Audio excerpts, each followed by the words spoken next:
નમસ્કાર. જય રામાપીર સાથે જણાવવાનું કે શ્રી રણુજાધામ આશ્રમ ગામ કુંભણ તાલુકો મહુવા જિલ્લો ભાવનગર શ્રી નિર્ભયરામ બાપુ ગુરુ શ્રી લાલરામ બાપુ તથા સમસ્ત કુંભણ ગામના ગ્રામજનો વતી આપ સૌને આમંત્રણ પાઠવીએ છીએ કે ફાગણ સુદ પૂર્ણિમાના દિવસે ધૂળેટી એટલે કે 3/3/2026ના દિવસે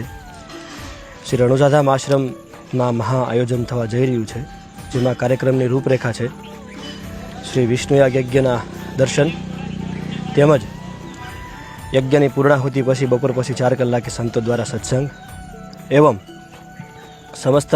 કુંભણ ગામના ગ્રામજનોને ગામ ધોળાબંધ અને અન્ય સર્વ ભાવિક ભક્તોને મહાપ્રસાદનું આયોજન અને રાત્રિના શ્રી રામદેવજી મહારાજને જ્યોતિ સ્વરૂપે પાઠ દર્શન એવં ભવ્ય સંતવાણી આરાધક શ્રી જયશ્રીદાસ માતાજી અને જનકભાઈ વેગડ જે પોતાના ભક્તિભાવના રસથી આપણને સૌને સંતવાણીથી તરબોળ કરી અને જીવન ધન્ય કરશે. તો આપ સૌ ભાવિક ભક્તોને શ્રી રણુજાધામ આશ્રમ ગામ કુંભણ શ્રી નિર્ભયરામ બાપુ ગુરુ શ્રી લાલરામ બાપુ તથા સમસ્ત ગ્રામજનો વતી આપ સૌને ભાવભર્યું આમંત્રણ પાઠવીએ છીએ. નમસ્કાર.